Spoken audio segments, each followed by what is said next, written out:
chance for the offense, though, to put something on the board, get some momentum here in half two. Try and get things discussed. How they were going to get that done. This is where scripting comes into play a lot of the time. How many plays do you script coming out of the second? Most of the time in the first half, you're scripting 12 to 16. I think in the second half, you're really scripting more like 8 to 10. Kind of a starter or an opener, whatever terminology they use. Just something to get you off to a quick start. They come up in an offset eye. They keep on the ground with Elliott. And able to push his way forward here for a good little gain. It's a pickup of 4, and it'll bring up second down. Not a run that you're going to write home about, but still a good first down run. That's what man, you get fucking bottom missions and shit. Fucking waste. Second down following the run. Back now in Indianapolis. Yeah, golf was A1. They start getting used to it. As we get set for the fourth quarter. So I wouldn't mind running a game of baseball shit. Shift together here from the D-line. Here's Prescott. And this is caught by Witten, the tight end. And taking it to the 15-yard line before he's brought down. He got 18 yards out of that one, and it gets him a new set of downs. I know exactly what's going to be said about that play from the defensive perspective. What's that? That's why I tell all you guys we need more than one tackler to the ball. He broke the first tackle. Luckily enough, there are more people there to get him down. Just a yard on the pickup there, and it'll bring up a 2nd and 9. I like the call. Inside the red zone, running the toss. Why? They want to get to the edges. They want to see if guys who don't normally how many minutes left are willing to actually do that. That usually means the guys at the cornerback position. That's like 5:16 left. And after the play on the ground, that brings up second down here. Yeah. Now Prescott. Man, fuck, man, I'm right there. Let me hit that shit. 9 yards on the play there, and it sets him up 1st and goal. So there on that play offensively, they ran the crossing route. Defense, how tough is it to defend that? It's really difficult because your natural inclination is to chase the receiver and maybe leave your zone. So you have to have discipline in order to hell yeah. coverage guys and let him good shit. Fucking stop. To the next zone, he's coming your way. Make sure you have him. And then when the ball is actually secure the tackle, and they're moving on crossing routes, if you miss a tackle, it usually results in a big play. Mm-hmm.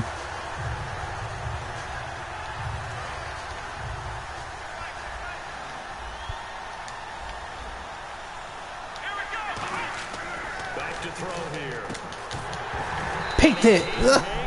That's definitely going to be one he wishes he had back. Hell yeah. You ain't never lied. Practice a play like that will actually break your heart. They had everything they wanted, just unable to complete it in the end zone. A big time drive. 6 plays got him down here. This is play number 7, 3rd and goal.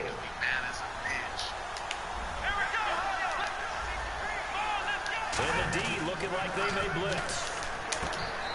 No, that's some bullshit, man.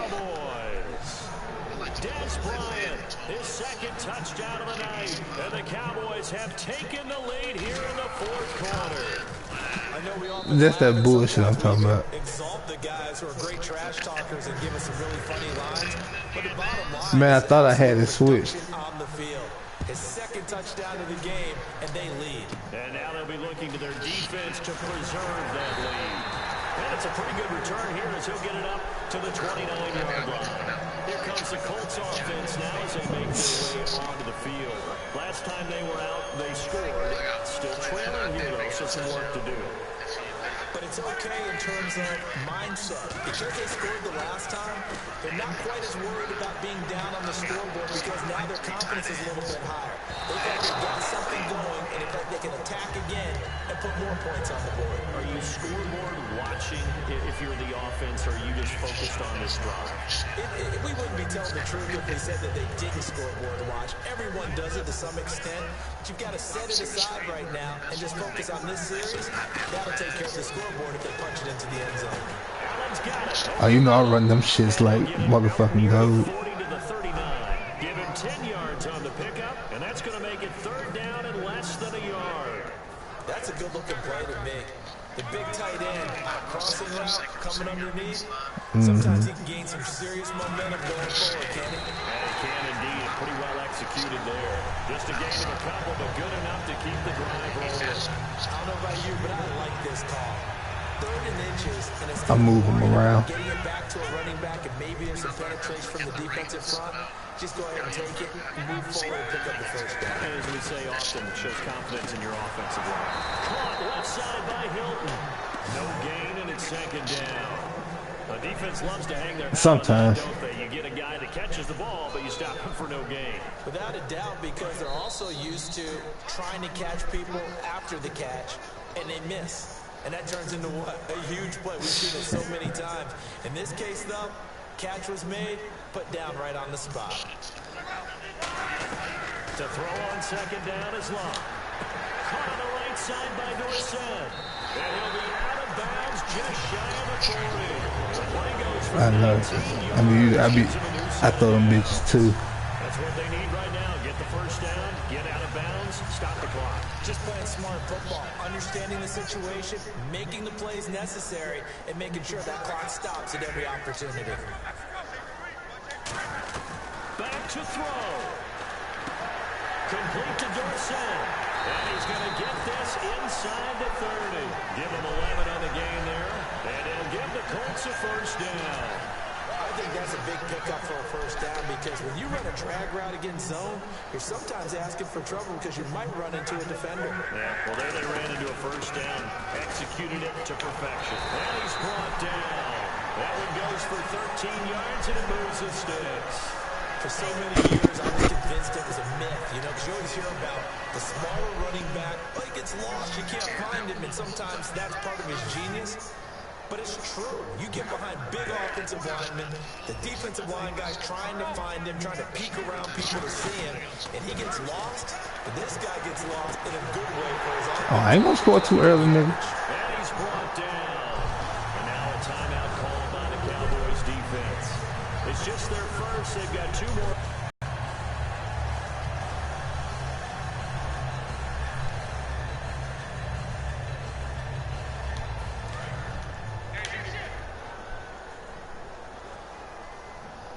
They come out with 1 back and 3 tight ends. They'll try and push it in with Gore. And they'll bring it down after just a short pickup. They'll get 2 out of that run, and it's going to bring up a 2nd and goal. Looking at this now, you got a couple more cracks here this close. Sneak it. I don't think even go into a huddle. Just line up, snap it, and fall in behind those guys into the end zone.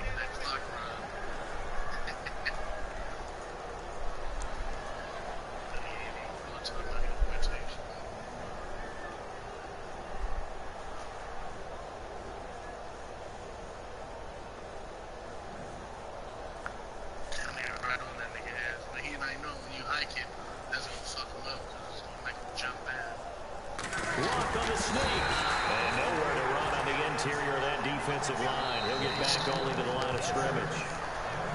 Now hold everything here. We're going to get a timeout by the offense.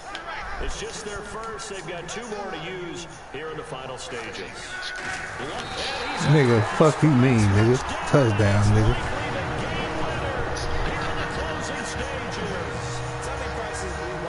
Time where the offense works on scoring late in the game and Fucking kick. as we just saw there. Whew. Right there. Now can they preserve that No. advantage that they just got? Uh-oh, flag comes out here. This is going to be roughing the kicker. When you're going back there on the kick block, you've got to go to the right point. That didn't happen. Ran into the kicker. The penalty flag had to come out. This will be taken in at the 1. I did. And he'll get it up past the 20 to the 22-yard line. And out now come the Cowboys. So you're right there, but obviously the clock is not your friend. How do you handle this situation? You're thinking 2 plays. 1, to get yourself in position for the second one, whether you're able to get into field goal range or you have to try another deep pass, another Hail Mary. But you're trying to get the first one to a receiver, get out of bounds, and give yourself a chance to set things up for an easy. Oh, a crusher there as it's intercepted. Picked on by a former first-round pick, Patrick Robinson. And a return out shy of midfield to the 46-yard line. And now Indianapolis set to take the field. 2 timeouts remaining defensively, but that shouldn't make much difference right here. It really shouldn't, but a lot of coaches look at it similar to... Nigga, you see me, nigga. You see me, nigga. See how I take that thing down the field, nigga, with no pressure, nigga.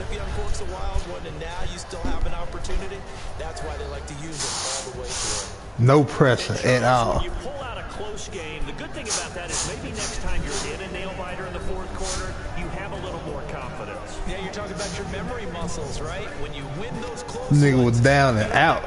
Nigga. That you can continue to do so every time you're in that position. Now that said, you would rather win by I'm probably about to call it a night, my goddamn self. Well, I think everyone would rather win by 60. It's comfortable. Everyone gets to play. But when you win those nail biters, dinner tastes my ass up in the morning. Alright, boy, I'ma fuck with you.